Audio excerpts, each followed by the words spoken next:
Let's go. We got the answers today. Do you want it? You want answers? Yeah. We go bring it to you. Cause see, I know a lot of people been asking, what's going on with the Cowboys? Why has Philly been able to go back to the Super Bowl 3 times? But the question is even funnier when you consider the fact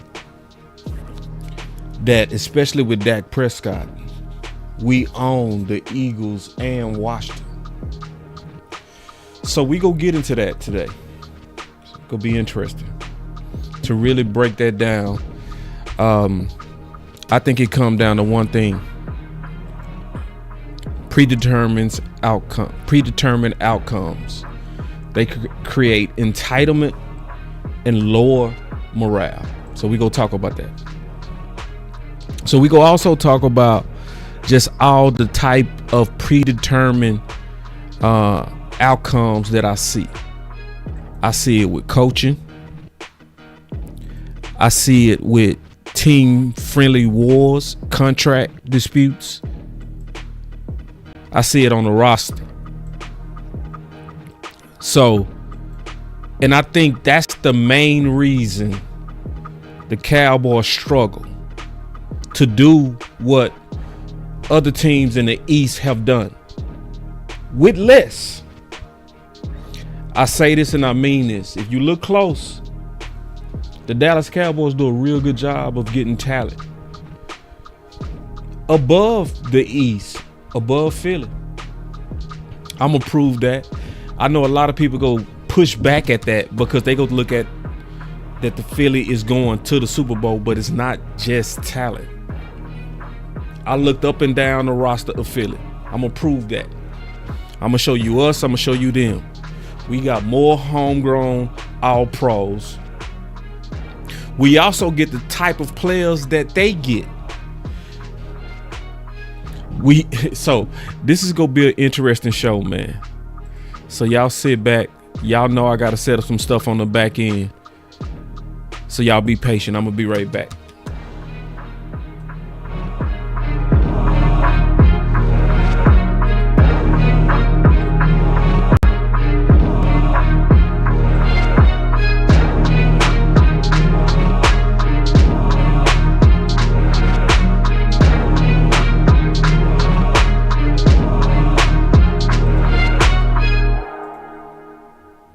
Let's go. I got you. Boss got you. This is the one. This is the one. Sometimes you know when you got that one. Sometimes you say, man, this is that one. This is it. This is that one. If we can get this, we gonna be okay.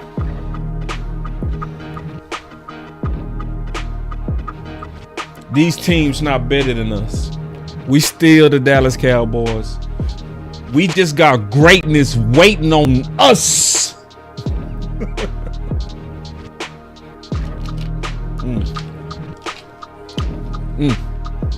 See, I play cornerback, so I can't stay down too long. I just can't do that. My position is never wired to just stay in defeat. You can't do that and play my position. Nope. You got to move on. You got to get up, shake it off, get back to the solutions. And that's what we gonna do. So I'm finna pull up this chat. Once I pull up the chat, we gonna start the show. That's my last thing. All right. All right, here come this chat. Here we go. Everything looking good. What'd he say? Looking good, Billy Ray. Feeling good, Valentine. Some of y'all don't even know where that's from. Y'all don't even know where that's from. Looking good, Billy Ray. feeling good, Valentine. All right, let's go, man. Enough teasing. Let's go.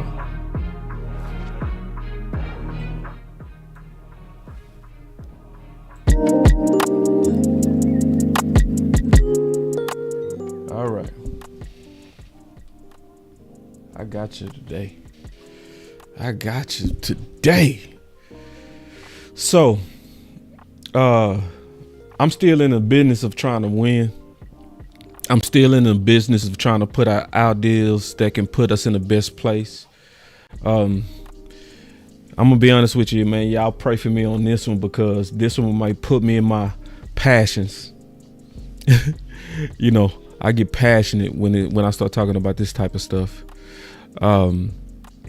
But what I started the show with was to me in a way. So I've already done a massive amount of research. I'm gonna get through all the Philly stuff. I'm gonna go right to them, but I'm gonna kick it off with what all of this is about, because it's really about why do we get to the playoffs, and then when we get to the playoffs, we don't perform like other teams that we tend to beat. So we tend to own Philly, especially when Dak is playing. Like Dak is like 8-4, and his record against Washington is just ridiculous. It's like, it's embarrassing. But yet they'll just surprise and go to a place we ain't go. And it come down to this. This is what most of the show go be about, but I'm gonna talk about it from a lot of different perspectives. And if the Cowboys can change this, I know they can go farther than what they've been. I know it. So one thing stood out, and we gonna talk about this. Check this out. Guys, you kind of been following them. What was it like getting back in that room and seeing some of your friends, that sort of thing? It's always good, you know. Like I said, seeing the smiles and being actually wanted it's a hell of a drug. You know what I mean? You can do a lot for people when it's in the right environment. Yeah. So when he left us, a lot of people had opinions of him because he got blown off the ball a couple of times, and it happened. It did. Like, we not gonna deny that we did not see him get blown off the ball. He did. But Mozzie also got blown off the ball. Linval Joseph also got blown off the ball. Like, I got film of all of them getting demolished within the first 3 games. So at least once or twice in pivotal moments in big games, right? But see, he talked about environment affecting play. And a lot of us just shoot him off. We was like, shut up, right? Shut up, Phillips. You just bad. You just washed, you know. That was opinion. That was a strong opinion here amongst Cowboy Nation. You also had a little bit of film to kind of back you up, so we're not gonna fight that, right? But then fast forward to how he played with Buffalo, right? Fast forward to why did he play to a whole nother level with Buffalo, right? In terms of his intensity. We saw him last week in the pivotal moment of the game, literally lift up the left guard and walk him back to Mahomes. Almost won the game for Buffalo. The same dude, Jordan Phillips. So it's that extra energy that comes from environment. It's that extra energy that comes from morale. It's that extra energy that comes from a lack of entitlement. When you know everybody that's fighting with you earned it and it was never given. So everybody playing together because they feel like it's fair. They feel like their coaches are fair and they feel like they want it. So what I'm talking about is an environment. It's the environment of the Dallas Cowboys of why this team has only won 4 playoff games in 30 years. It's the environment. They know how to get players. They know how to get all pros. They know how to get the best. It's people on our team, a lot of people you can say right now amongst the best. And I'm talking about better than Philly. I'm talking about right now. And it comes down to this. Predetermined outcomes create entitlement and lower morale. All right. So, morale, the mental or emotional condition as of enthusiasm, confidence, and loyalty. That's what's messed up with Dallas. The enthusiasm, confidence, loyalty. That's what's messed up with Dallas. That's why they can't play together when it matters most. Then you look up entitlement. The fact of having a right to something. That's what's going on in Dallas. So, and I looked up and down Philly's roster, 2017, 2022, 2024. They not getting free agents like Dallas. They don't draft like Dallas. I'm gonna show you. I'm gonna just show you. But before I get to that, because I'm talking about that at the end, the first place where you see predetermined stuff that affects morale and entitlement is a predetermined coaches. Predetermined coaches. So I'm gonna walk through this fast because this ain't gonna take long. What made allegedly Mike McCarthy get up and walk out? Now think about what he did. Now we got a lot more hindsight to look back. He had pretty much a guaranteed job in hand. And because of allegedly, right, talks of Witten as the heir apparent made him get up and say, nah, I'm good. I'm going to take my chances out there on a job that's not even guaranteed. That's what even a thought of predetermined coaches did to what they considered was a bird in hand. Yeah. Predetermined coaches. And see, think about it. Why did Mike McCarthy really not want to go through that? Why? Because he already been through it. He already been through it where it was predetermined that he was going to be in a West Coast system and have to work with a coach that was from a heavy digit system. But see, this is the difference between Philly and the Cowboys. When you're dealing with Philly, order flows from the top down. When it was Dallas, occasionally you'll see it flow from the top up, meaning disorder. Where you got the head coach who had to be subject to the offense of Kellen Moore. Now think about what happened with Philly. Same Kellen Moore went from blue to green. What's the difference? No, the head coach ran the philosophy. The head coach led the vision of what he wanted to see on his team. So when it started to be a lot of noise on they need to run the ball more, what happened? Was it Kellen Moore's offense or was it Nick's? See, if Mike McCarthy would have been in order from the beginning and in control of his offense, because we saw Dak as the MVP year one of that offense. And Kellen had more weapons. Kellen had more weapons. People forget. See, a lot of people compare Mike McCarthy. But remember, Kellen had Amari and Schultz and CeeDee Lamb and Gallup pre-surgery. Come on, man. And Zeke. before the knee and Pollard. Come on now. Come on now. So Kellen Moore, because of the messed up order determined by predetermined coaches.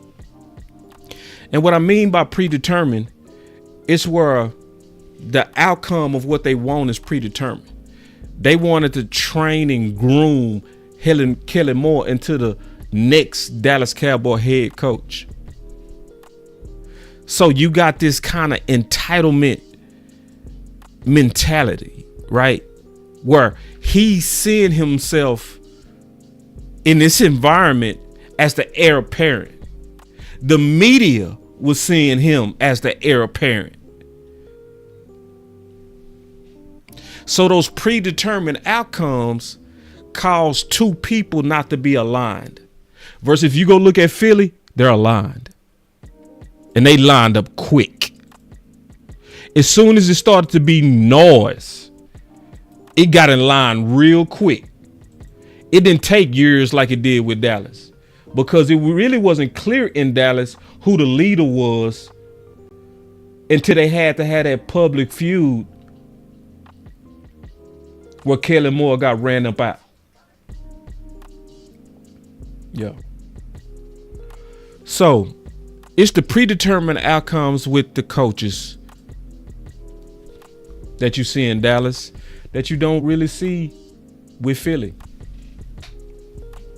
You know? So we gonna break this down to talent, but we looking at all of it.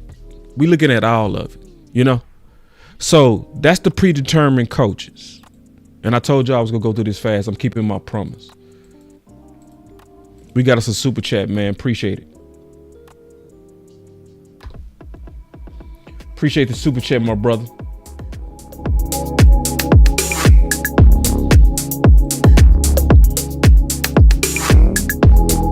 Let's kick off the super chats, man. Let's go. Man, I appreciate y'all.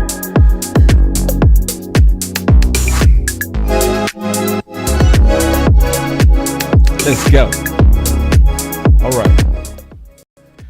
All right, man. So let me go back to the super chat real quick. He say, "Hey boss, love the show. In New Jersey for my mom's homegoing service on Sunday." Man, Rodney, I appreciate you, man. And prayers up to your mom and for your mom, man. She raised a good man. And I really appreciate, Rodney, how you hold down Facebook. You hold down every place, bro. And y'all send some special prayers up to Rodney, man, and make sure, make him feel at home as usual, as we always do. Thank you, Rodney, for the super chat, my brother. So, so the coaches, the other thing that's predetermined, the team friendly wars, and Angie, man, I appreciate you. Angie dropping 20. She say she's just showing love, man. Hold on, y'all. Y'all clap it up, man. I appreciate you when y'all start showing love. Rodney showing love. Angie showing love. Y'all sending the prayers up for Rodney. Just a good place, man. Amp called me, and you know what he was talking about? Y'all, I swear to God. Amp called me. He talked to me for about 30 minutes, just appreciative of how y'all showed him love yesterday with his wife, you know. So y'all just good people, man. All y'all, Rodney, Angie, D.A. Lee, Ice Cold, I Rock, Common Sense, Chris 214, T Church, C. It's too many y'all. I keep Dwayne Brown. It's too many. It's too many y'all. But I appreciate it. You know, and also I appreciate y'all for putting in work.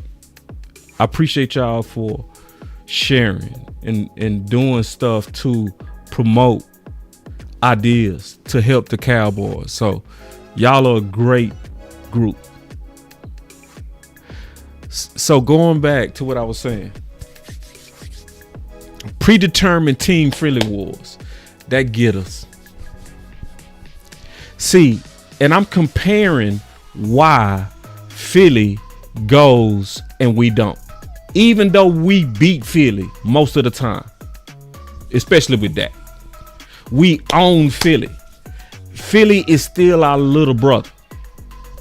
But the worst thing, and I was when I was preparing the show, I was thinking about my son. My youngest son. He is big. Right? He big. Every time he was in them tournaments, he the biggest boy by far.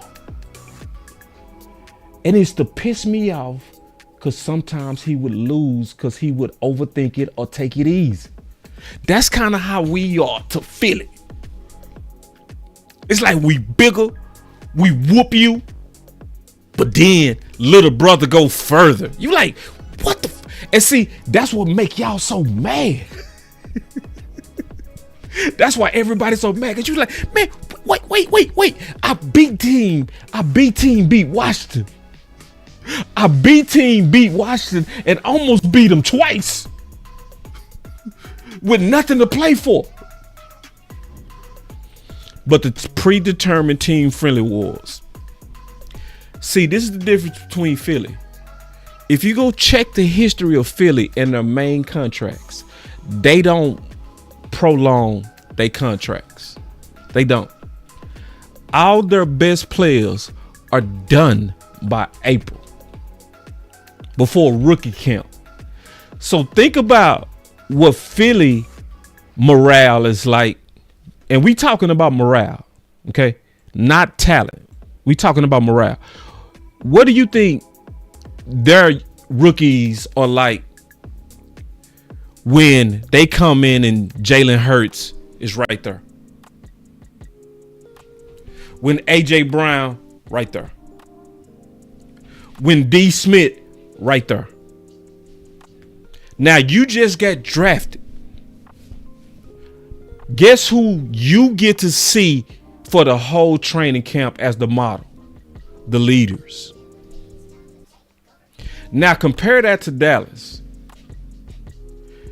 And look what our training camps are like. Look what our players are going through in terms of morale.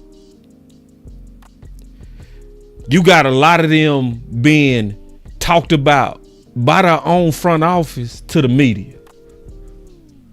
Zeke who? And we go as far as Dak takers. And how far did we go?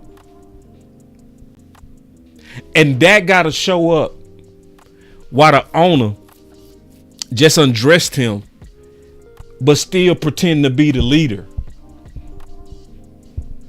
All the time, if you go over to Philly, Hurts paid. He is the leader. He is the voice.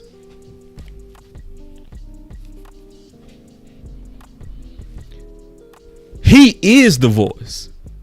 The whole time. Who is the voice? Who would Seatbelt go get some real work with? Now you got a corner that you know you getting ready to have to play. You already know that. Wouldn't it would have helped Seatbelt to go against CeeDee Lamb the whole training camp?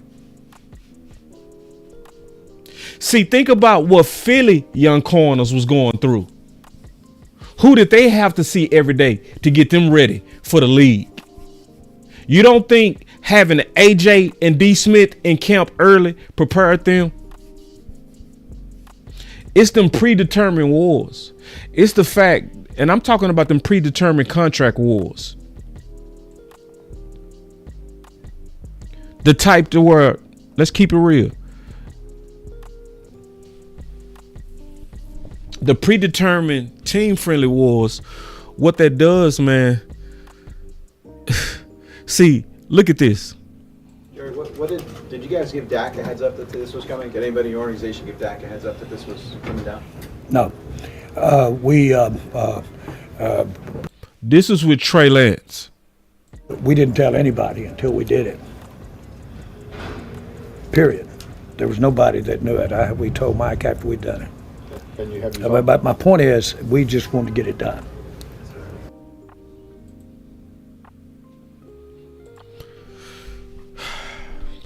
So they had this predetermined contract war set up. And we all know what this was likely about. This was about trying to likely get Dak for a cheaper price, right? So if you can get you a quarterback with the traits, right? Coach him up. That takes away leverage from Dak. It's an experiment. It's aggressive, but that's the goal. Predetermined team-friendly wars that you're not seeing over there at Philly. Now, think about the cost of that war. Let's think about the cost. D.A. Lee, what happened? Regina, what happened in preseason? What did they do to try to showcase Trey? They did some stuff that's very uncommon in most preseasons. They made the entire preseason games a showcase of Trey Lance. When most teams are trying to prepare the team, they was trying to showcase Trey. Trey threw it on average 38 times per game.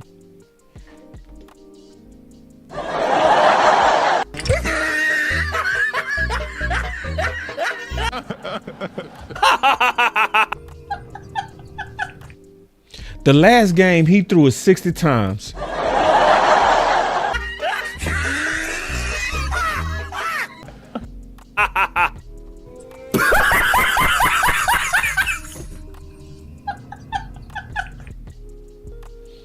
Worst of all, Lou is going to agree with me. I see my boy Lou in the chat. Shout out to content creator Lou in the house. Lou, I'm going to ask you a question if you still here. Hopefully Lou's still here. Lou, if you still here, if you are throwing it 38 times a game on average, what does that do to prepare your offensive line to run the ball? Do they get the reps that they need to become a unit? When you got Tyler Guyton and Cooper Beebe as rookies? What was the cost of that predetermined team-friendly war? The cost was you had two rookies who didn't even get the reps that they needed on the run game to prepare them for the season. So guess what everybody was saying early in the season about Cooper Beebe and Tyler? They can't run block. They can't run block. When did they get the reps? When did they get the reps?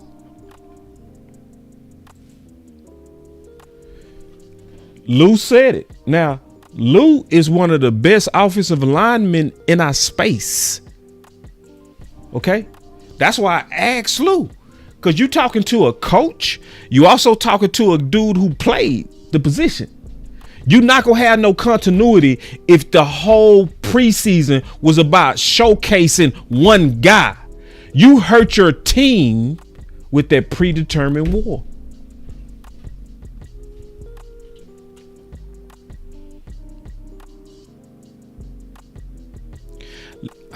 I forgot something. I got to go back to coaching.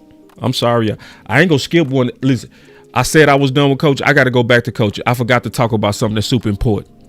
Dealing with that coaching. I forgot to talk about Witten. I'm supposed to talk about how Witten for a very long time should not be considered. Just based on what happened with Mike McCarthy. It should take at least 4 years, and he need to go coach some other places. The stain of nepotism need to be wiped off Witten. Because whoever coach is going to be the steward of Witten or the leader of Witten go always be looking over their shoulder because of what came out allegedly. It don't even have to be true. It's just the fact that y'all done built these statues of him. It screams entitlement. And it's gonna mess up the morale. Yeah. It's gonna mess up the morale. And you need, see, everything that Brian Schottenheimer trying to do, all that, I want to be known for culture. If Jerry and them don't fix this, they go eat everything that Brian trying to do. It's go just, their culture is go Pac-Man, like them Pac-Man dots. It's go just eat it up. He go come in there. He go try to have his fur culture. They go have our guys is go. If you put Witten under Brian, even if it's next year, whatever Brian built, if you put Witten in there, now he got to watch his back. What you think was going on with Mike McCarthy in front office? Why was it allegedly he pro Rico, they pro Ezekiel, right? Why was Mike McCarthy so tight? Like, man, I'm playing Rico. And even when Z got hot, he going away from it. Yeah.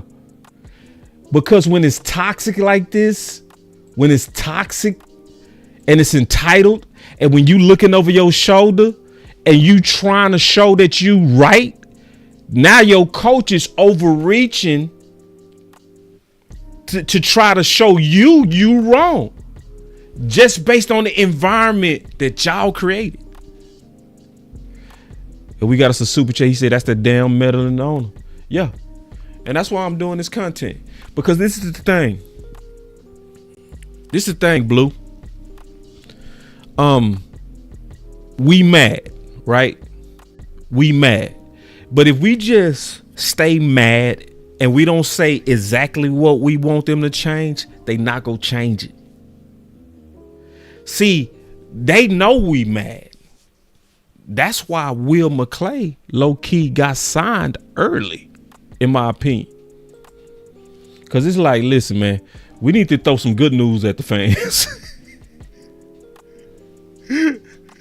We don't, but hey, man, listen, man. They need some good news.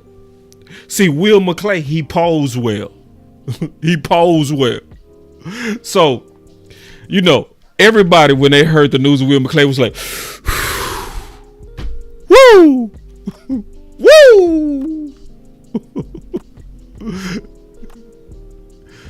So now I'm done with that. But then the team friendly wars.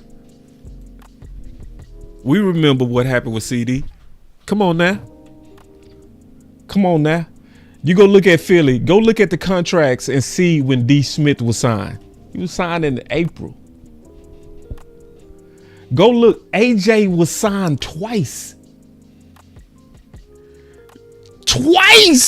AJ got 2 contracts. Both of those was done way before training camp. So Hurts is able to work out with his top weapons from April to the start of the season. Dak had to use his own damn backyard.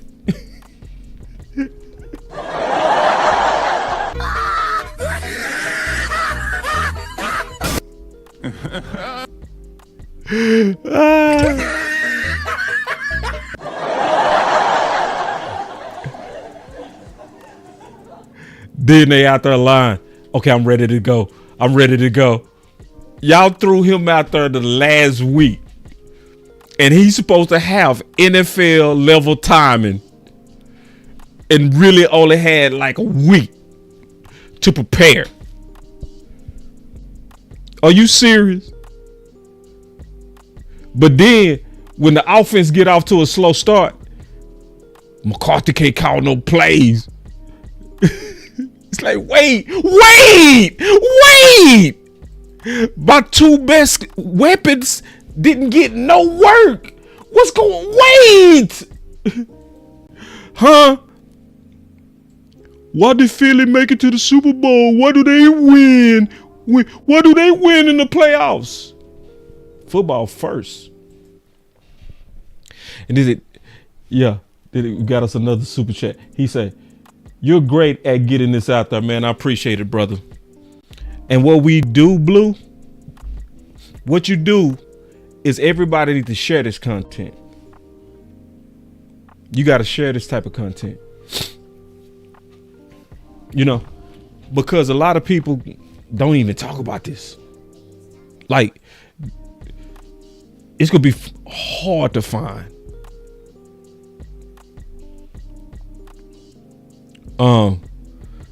So now we finna get to the good part that I know y'all want to get into.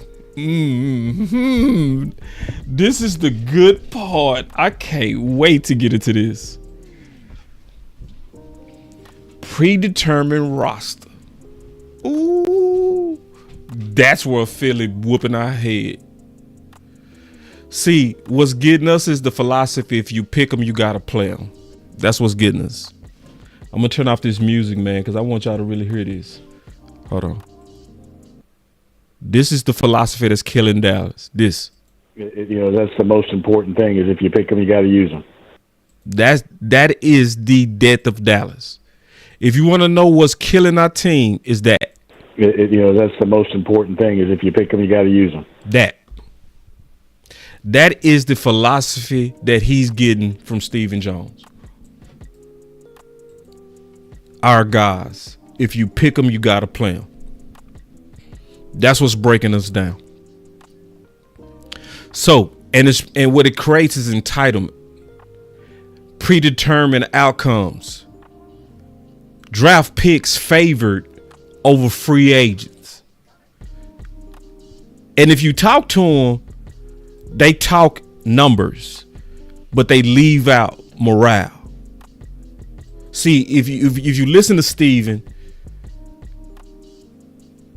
matter of fact, let's listen to Steven. But certainly we'll do a real deep dive on putting some personnel together, whether it be through the draft, free agency. I know, typically that's not been the way we've done this team, but we'll certainly look at it and, put really good, not only players, but good football character people with some of the men we have in this room right now. And we have a lot of great players on this team.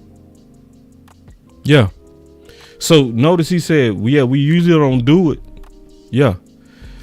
Now, this is what he also said regarding looking at Philly. Listen. From a personnel and roster building standpoint, salary cap management as well for Jerry and Steven. You guys talk about learning some hard lessons, especially from 2024, depth issues once you guys were ravaged by injury.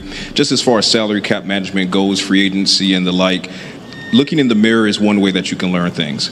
Another way is to look at what your opponents and enemies are doing and try to kind of take from their strategies. When you look at a team like the Eagles, for example, do you feel there's anything that you guys can kind of take from their strategies, seeing as they handle free agency a certain way and they're back in the Super Bowl this year, that kind of could work for the Cowboys going forward?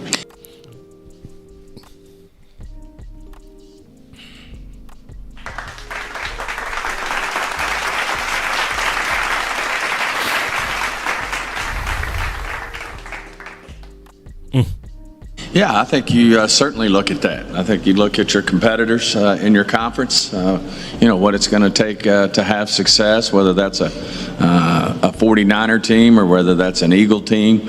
Obviously, the 49ers, had the injury bug situation, and, in this salary cap era, if that injury bug hits you hard enough, it's, it can be difficult to overcome. And but at the same time, that's the goal, is to really do a good job with your draft, college free agency. That should be where your strong depth is.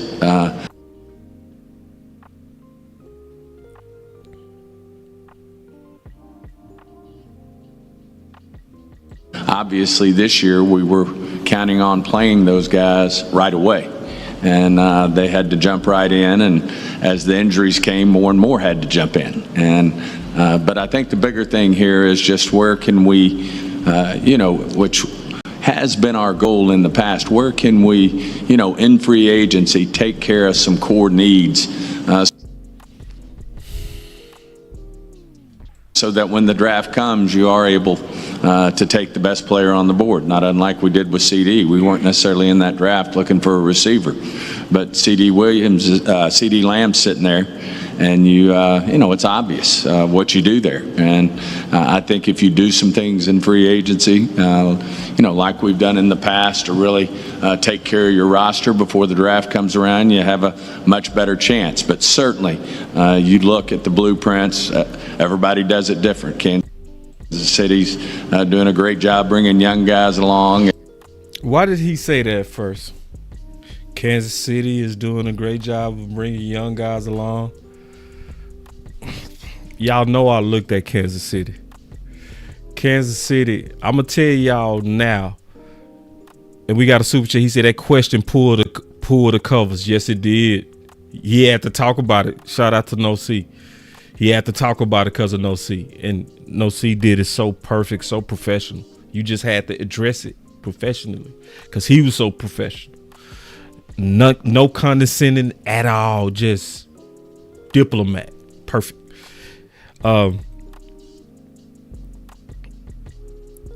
Yeah, he pulled over the covers. He did.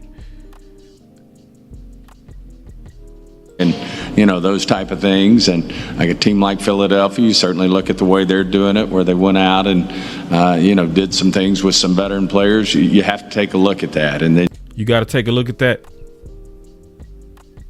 And you got to find exactly what fits your core, your DNA with our players and what we have, and what gives us the best chance to compete against. Certainly you start with your division, the Eagles, the Commanders, and the Giants, and then you stretch that out, and what does it take to beat the 49ers, to beat the Rams. Certainly those are all things that come in the mix. All right, so I looked at every Philly roster and free agent, right?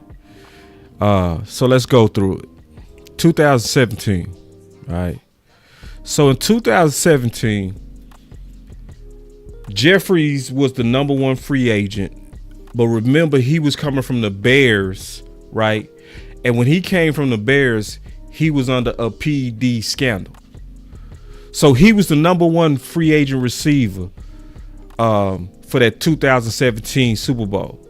Now, I call him Marshals because Marshals are former greats, where you was either a first rounder or a second rounder, or you had some type of league success, but you're generally viewed flawed some kind of way, whether it might be age, PEDs, toxicity, thug, all these different little adjectives that can make you flawed, but formally wanted or with performance. So going through the free agents. So that was their best one.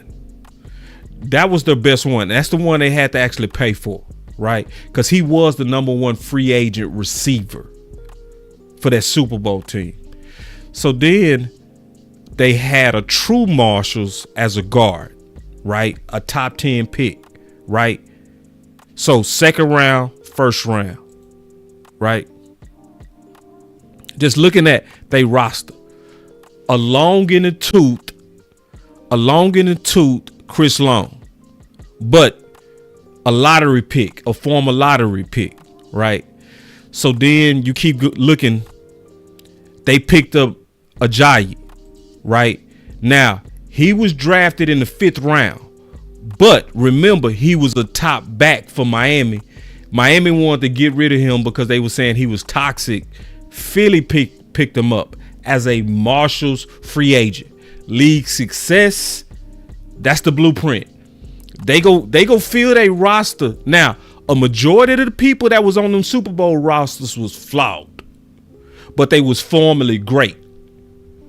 And so then you look at same thing with Blunt. He was undrafted, but remember he had 2 Super Bowls with New England right before the Eagles picked him up. So another older, flawed free agent, but with league success or a number 1 or second rounder. And Jenkins. Now, he was drafted in 2009, had obviously epic league success. Epic. And that was a just bona fide quality top tier free agent. God damn it. Like, for real. Now, that's where the Eagles killed for 2017. So if you trying to take a dive at what the Eagles did,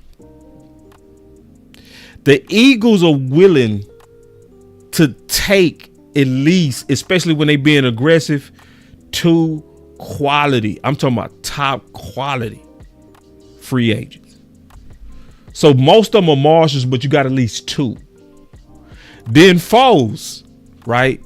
He was clearly a Marshalls because he had major league success with Philly.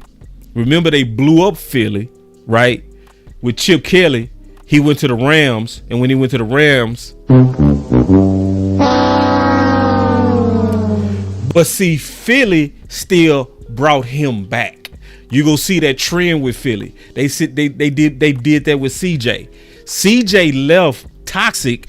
They still took him back. CJ Gardner. He talked about the fans of Philly on the way out. And Philly was like, now, we couldn't do that with Amar. We couldn't have just said, we tripped. Hey, it's okay. It's okay. Listen, hug it out. Hug it out. You see the difference?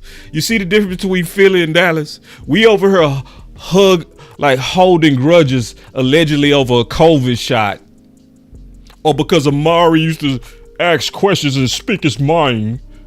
You know, he was smart. You know, he used to ask the coaches why. So you see the difference? They brought Foles back. Yeah.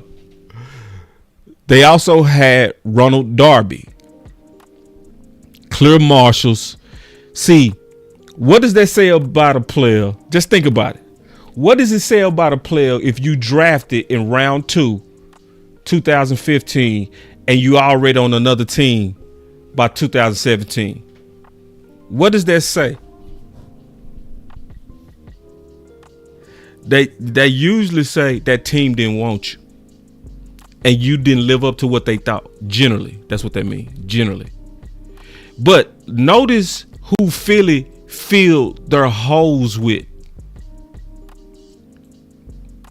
Yeah, straight Marshalls.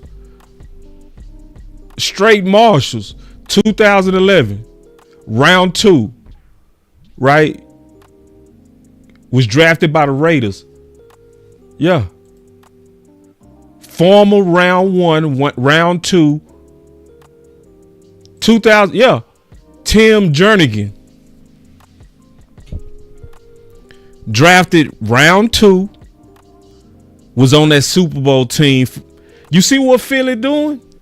This is what Philly does. We do it too. The Cowboys do it too. It's a difference though. This is the difference between Dallas and Philly. When Philly gets you engrafted in as a brother. It's not this our guys stuff. It's not the we pay our guys. No, I'm gonna prove to y'all that sometimes Philly will let one of their drafted guys go for an upgrade in free agency. That's actually what they did with Miles Sanders. Let me show you just real quick. See, Miles Sanders was a dog. Think about it. Let me make this bigger. So, y'all remember Miles? Come on. Move. There we go. So y'all remember Miles Sanders, right? Look what he did. 1,200 yards, 11 TDs. And then, but remember, Philly drafted Miles. Now, think about Dallas. If Dallas had a running back with 1,200 yards, would they have went out and got Saquon? From the Giants?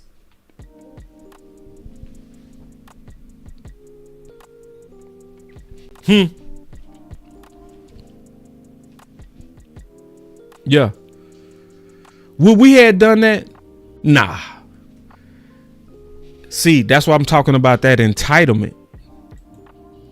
See, what you tell the draft people is that we'll get a free agent to take your job. But at Dallas, nah. If we get a free agent, Steven actually looks at a free agent like they in the way of the drafted guys. And that's where you get that entitlement and that lower morale. Let me pull that up. I gotta prove that real quick. I just said something I gotta show y'all that. Let me pull it up real quick.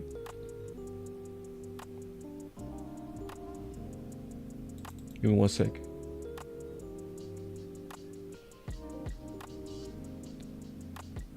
Now listen to Stephen Jones when he talking about Gilmore and Cook. And it's going to show you his mind state. Listen. It's the league. Yeah, I think it's a great opportunity for these young people, whether it's the draft, coming in here without having, which we've done at times in the past when we obviously brought in a Cooks and you bring in a Gilmore.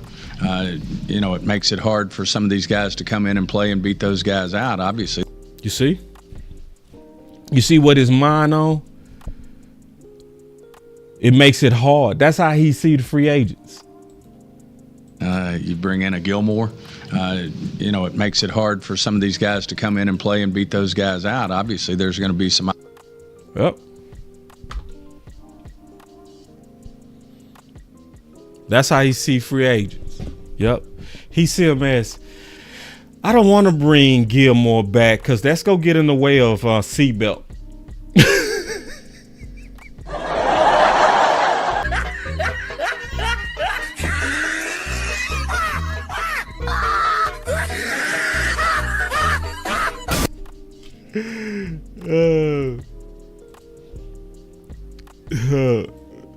That's gonna hurt. That's gonna hurt seatbelt development.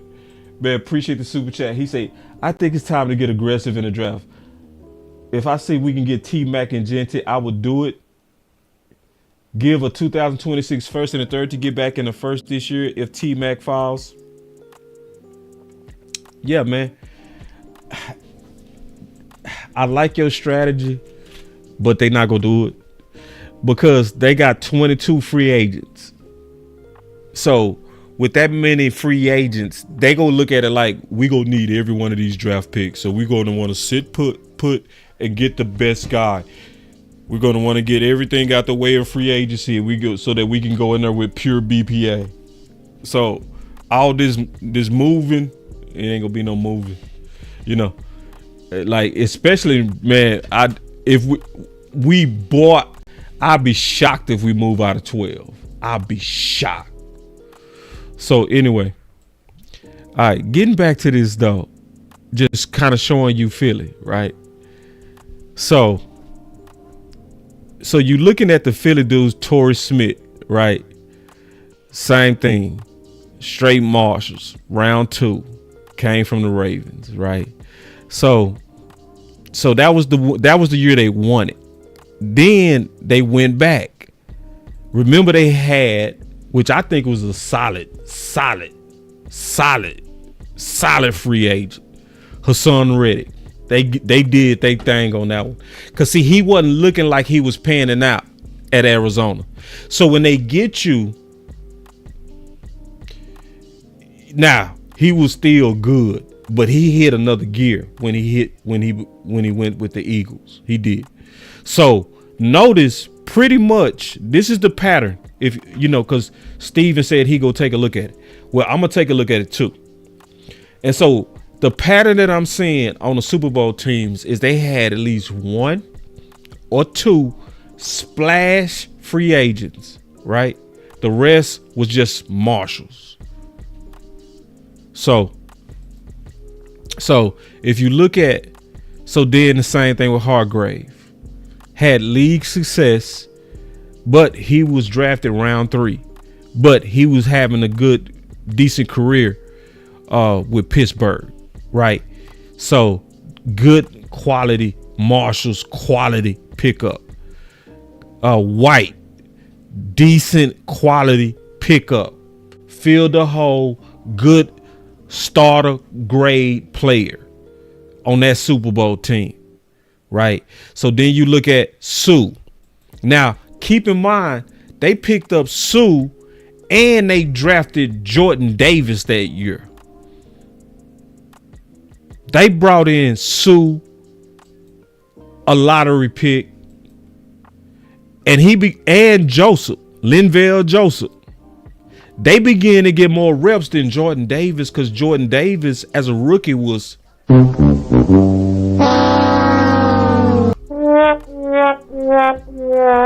they didn't play with it. They was like, nope, go get me Linval, go get me Sue. Because Jordan Davis, you want. They didn't play. Went and got some quality marshals. Quality. Then Bradbury, a former second rounder. Now, when we see Bradbury, especially because of CeeDee Lamb,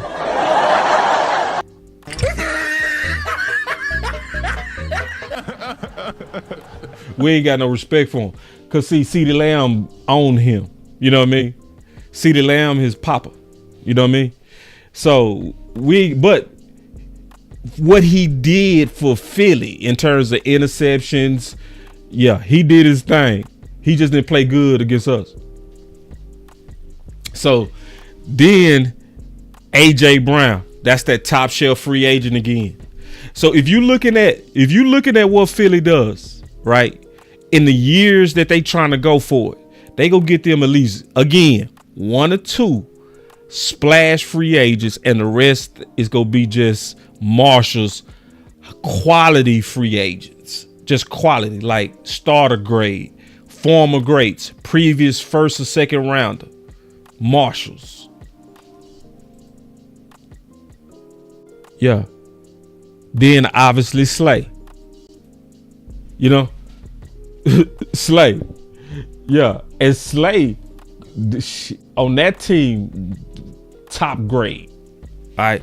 So then let's look at they 2024 squad. Now, hold on. Let me go back because this is important.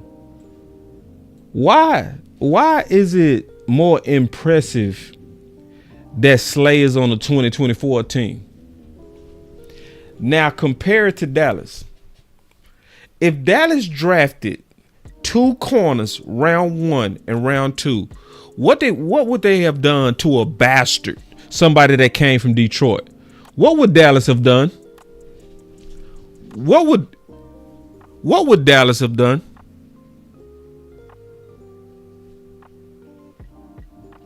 You see the difference between Philly? You see what they do? They was like, same thing they did with Jordan Davis. They was like, Jordan Davis, you ain't quite cooked yet. So we go get us some marshals. We go put y'all in place until them young bulls come around. We would have got rid of them. Especially coming from Detroit. You ain't one of us. That's how we would have looked at it. You're not our guys. We don't keep guys that we acquired from the outside. We don't keep guys that we acquired from the outside. We don't keep guys that we acquired from the outside.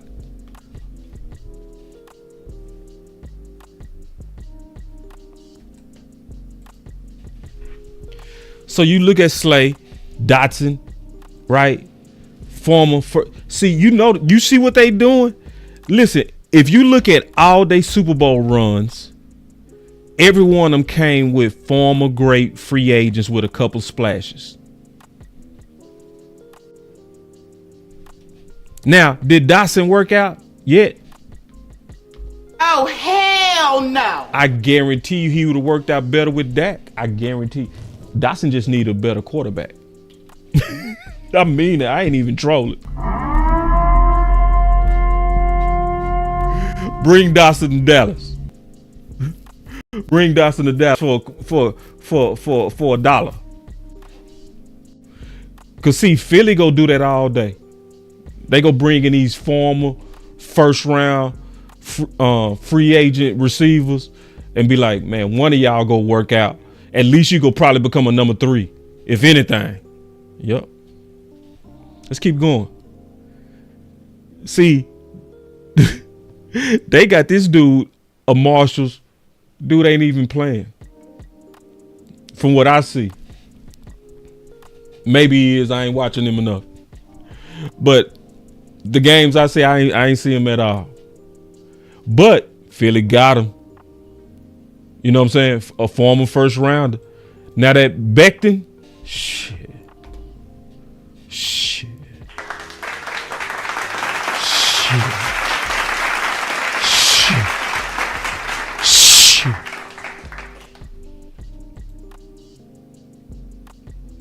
Yeah, they did that. They did that. Put that boy at right guard. One of the freakiest dudes I ever seen in the combine. But he was sucking wind with the Jets. He was sucking wind. They was like, your trash is my treasure. We believe in them Marshalls. Come over here. Now, Paris Campbell, another Marshalls. Ain't doing nothing. But Philly went for it. So you can tell they was targeting the number 3. This is the home run. This is the home run right here, bro. Yeah. And that's where they different from Dallas. They looked at Miles Sanders and was like, we drafted you, but we can do better than you. You had 1,200 yards, but we can do better than that. We can do better than that. Dallas would have never had a back that they drafted go for 1,200 and look at another back in the division. That's because we got that if we pick them, we got to play them mentality. That's the most important thing is if you pick them, you got to use them. That's why we'll be the goofy team that'll say, Saquon, we got Rico. We got Pollard. We drafted Pollard. We gonna stick with Pollard. That's the most important thing is if you pick them, you got to use them. Yeah, that's the problem. See, what Philly got us is they said, yes, Sanders, we drafted him, we picked him, but we could also do better than him. We picked him, but we ain't got to play him. We can upgrade from him.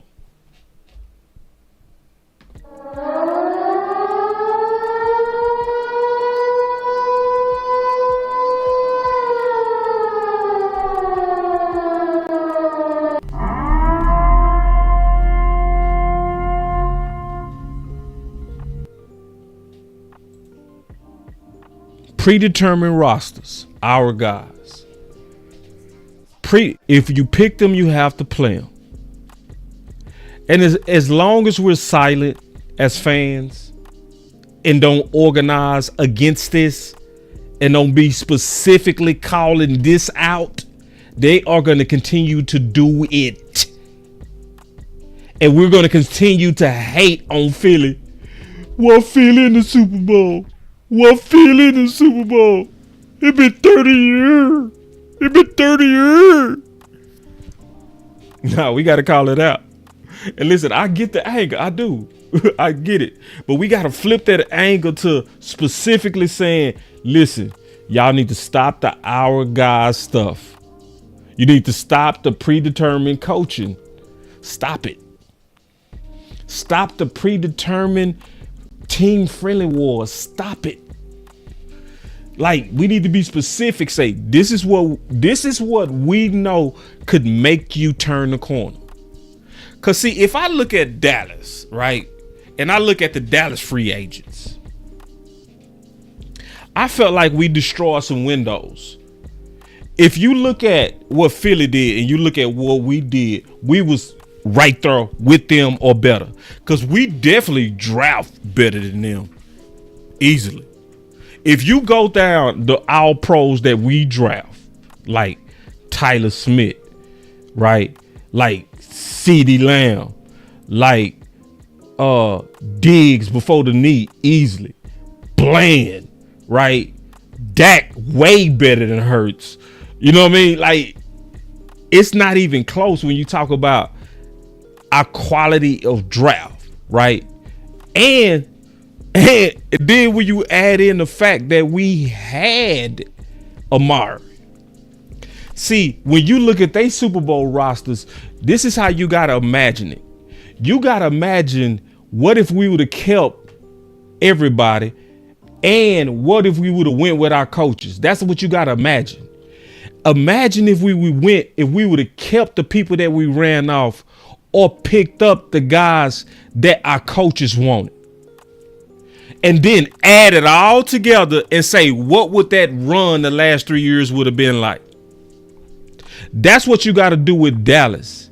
You got to say, what if they actually played Evans with Bobby Wagner, with Amari Cooper, with Noah, with Gilly, with Phillips, with Jonathan Hankins? What if you kept all of that? Some of this was a little bit pricey, but majority of it was not. Just like Philly. You had super quality, just like they had some lottery picks, we had some too. Just like they had some stable quality starters, we did too. We didn't want to fight for them. We didn't want to spend about an extra $500,000 for more security in that middle. We start coming up with Phillips having a wrist injury. And he over here like, that's above my pay grade. And he over here like, guys, you kind of been following him. What was it like getting back in that room and seeing some of your friends, that sort of thing? It's always good, you know. Like I said, seeing the smiles and being actually wanted it's a hell of a drug. You know what I mean? You can do a lot for people when it's in the right environment. yeah, that's what's breaking us down right there. That's why when we get in the playoffs, we lose. Low morale. You can't have an environment where guys can tell that these drafted guys are the ones that y'all looking to actually pay first. And y'all literally said, we pay our guys. If we pick them, we got to play them. You are dividing your locker room with your culture that you're preaching. So when it's time to come together, when it's time, teams that, in my opinion, if you add what we could have had together. See, listen to this. It is remarkable that you guys lost 3 or 4 really fine players and you still have one of the most talented rosters in the league. I don't know if that's ever been done, Steven. Well, I'd start with, we would have not had other guys here had we chosen different directions. I mean, I know for sure we wouldn't have had, we wouldn't be looking at, Fowler and Dorrance Armstrong, guys like that on our team. You're probably not necessarily looking at having a number one and a tackle had you made a different decision, and Tyler Smith, which we're certainly glad that we do. Losing both, losing Connor Williams as well. I mean, you certainly feel when you lose a Connor in the IL, you need to do something about that in the draft, and we certainly did with Tyler and thrilled with his progress. Obviously going to be our starting left tackle there day one. Some of those things, I think caused us to make moves that I think we'll look back on and say, hey, I'm glad we made that move. And certainly, if we keep Amari, I don't know that we're able to re-sign Gallup. And if we keep Amari, I don't know that we're able to re-sign Gallup. And if we keep Amari, I don't know that we're able to re-sign Gallup. And if we keep Amari, I don't know that we're able to re-sign Gallup. And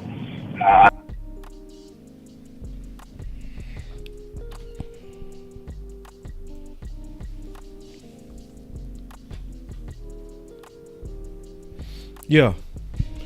I mean, we'll never know. But just what if? What if? What if you didn't go with your guy, Gallup, who you paid coming off an ACL, who had surgery in February? What if you just let Amari naturally gravitate to the number 2?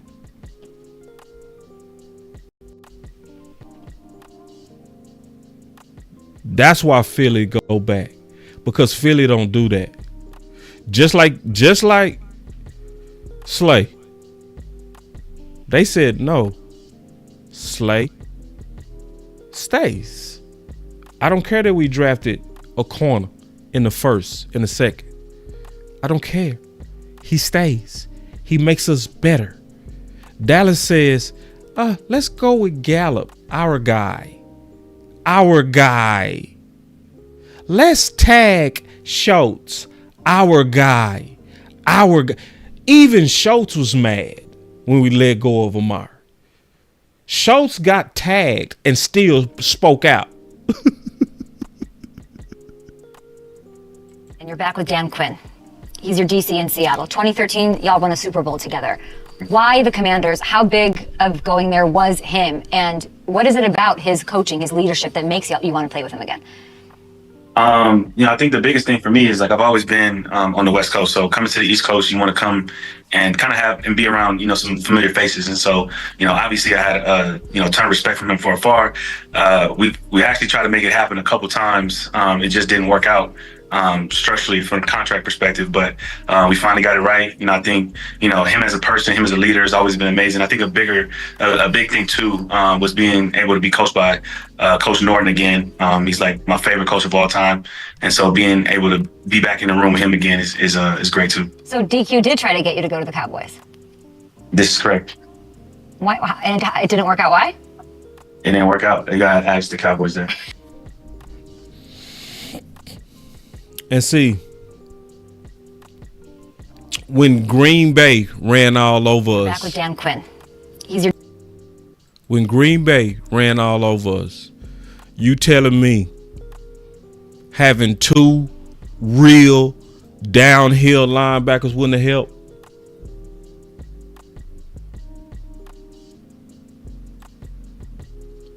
You telling me when we played Green Bay, if we had Amari, Bobby Wagner, Evans, Hankins, Fowler getting his proper snaps, that wouldn't have helped.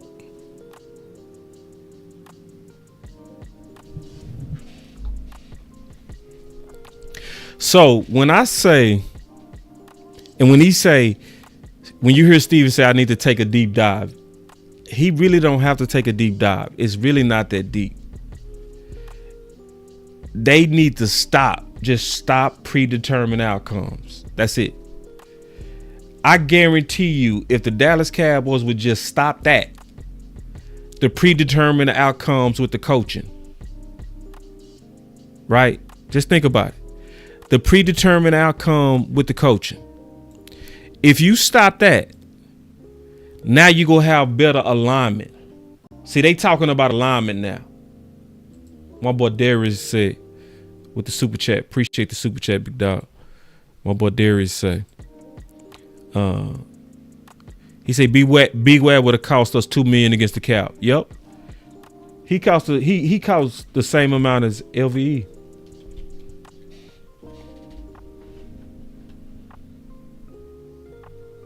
And Bobby Wagner was trying to get him for 2 years.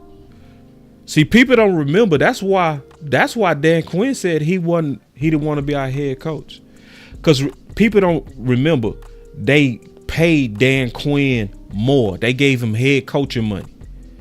And then he addressed it, the conversation that Jerry had where he offered him the job, right? But they kept him because they paid him more money. And he said in that press conference, he said, I'm not coming around the corner for the Dallas Cowboy head coaching job. I would have been mad too. And see, people didn't understand what he meant by that. Dan Quinn was hot, and he should have been. Because he look what I did for your defense in 1 year. I'm asking for one key piece. Yes, you would have to move on from LVE. Yes. I know he's one of your drafted guys. Yes. But this guy could be the change that you need. He was the leader in my Super Bowl teams. He led the league in tackles for 2 years straight. He caused 9 turnovers by himself last year. And Jerry then was like, no, our guys.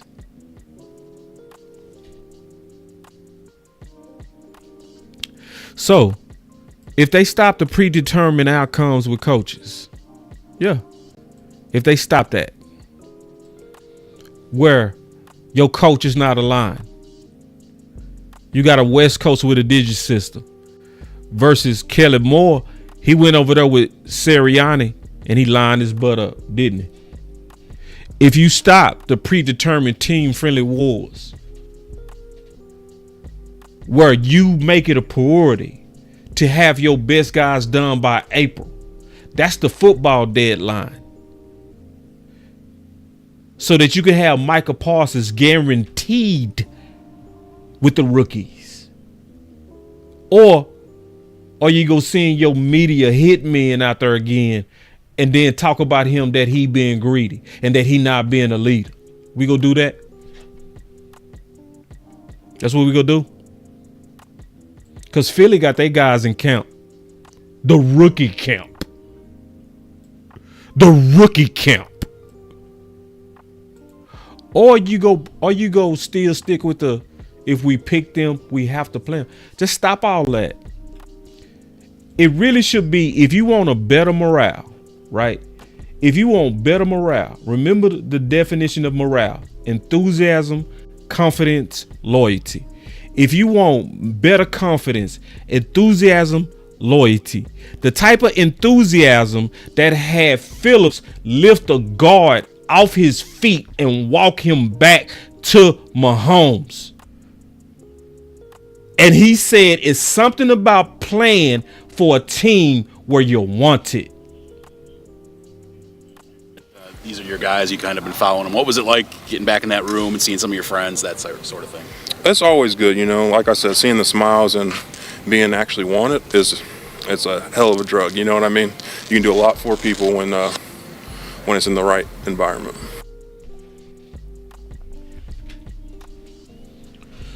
So if you do it, it ain't no doubt in my mind. It's no doubt in my mind that the Cowboys can assemble enough talent to do exactly what Philly is doing.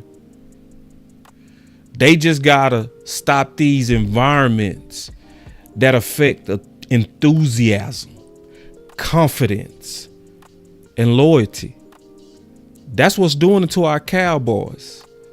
It's these predetermined outcomes where you got coaches looking over their back because you already predetermined that Kelly Moore was going to have to be groomed by you.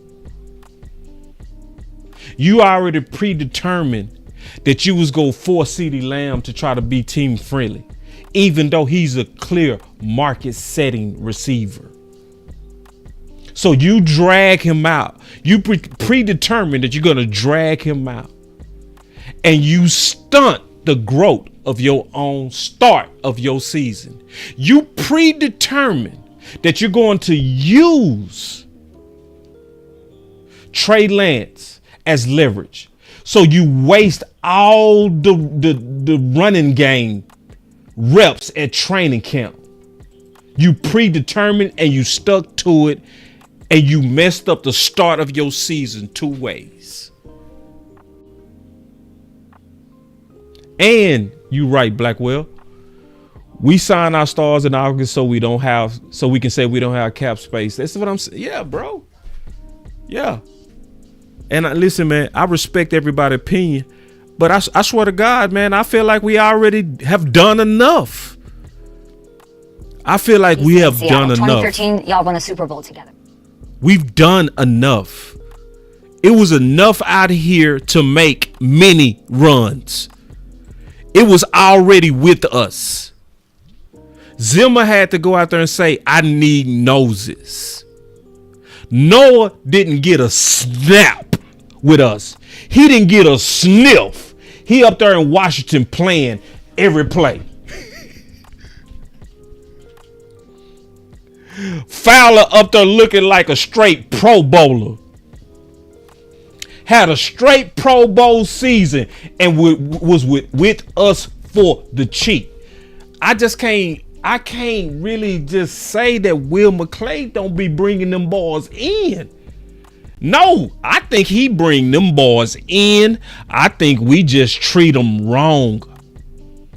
And we treat them like illegitimate children. So if the Dallas Cowboys truly stop the predetermined outcomes, that's what's going to put them over the hump. This show is perfect timing because we got Will McClay back. It was announced today. But Will McClay is low key the glue that's kind of just holding this dysfunction together. Because he stocks the team with so much talent that even their politics could still have us with 12 win seasons. But if they got into a championship mode and said, we go get them, but we not go predetermined. Coach, if you don't want Kellen Moore calling plays, he not doing. If you don't want Witten, we not getting them. If you don't want to look over your shoulder, you not. Yeah, and you said we should have made the NFC championship. I think we should have won the whole thing. I'm being honest, Black. Like, for real, bro. Listen, bro. I'm just keeping it real, bro. Amari should still be. He would be the deal of a lifetime right now. People forgot that Washington offered him more. That's how you know they was trying to get rid of him. They let him hit the market. He came back and said, Washington offered me more, but I'm going to take less because I want to be in Dallas. And we still ran him off. His $22 million right now would be the best price ever for a number 2. And CD would have naturally taken the number 1 by now. I just refuse to believe that Amari mixed with Bobby, mixed with Evans, mixed with Gilmore, mixed with Hankins, mixed with Fowler, mixed with Gilmore, don't win it, not even reach it. That's a Super Bowl squad. Go ahead and try to double CD if you want to. Put your nickel back on Amari. That's what it should have been. Go ahead and try to run the ball like you did Green Bay, like you did on them itty bitty safety linebackers that we had. Try it now. Try that now. It would have been different, bro. I don't care nobody say. And it really comes down to this. These are your guys. You kind of been following them. What was it like getting back in that room and seeing some of your friends, that sort of thing? It's always good, you know. Like I said, seeing the smiles and being actually wanted it's a hell of a drug. You know what I mean? You can do a lot for people when it's in the right environment. Boss Cowboy Sports, where your voice matters. Love, moving too bossy, we don't tread softly, but not flossy, the streets done taught me, moving too bossy, we don't tread softly, but not flossy, the streets done taught me, I'm just tryna get my nigga paid. We came from Section 8, and I knew I was at since the 2nd grade. Man, I swear my time is coming, cause I'm never late. Came from broken homes and broken dreams to getting paid. Love, dollar bill, listen close, this is not a drill. Niggas hungry trying to get a meal. I've been in light, who gon' pay a bill? I've been in action, been in traction, surplus with niggas lacking, shining light but still be blacking, red lights will stop the action, grand to go, even when it's slow, higher heights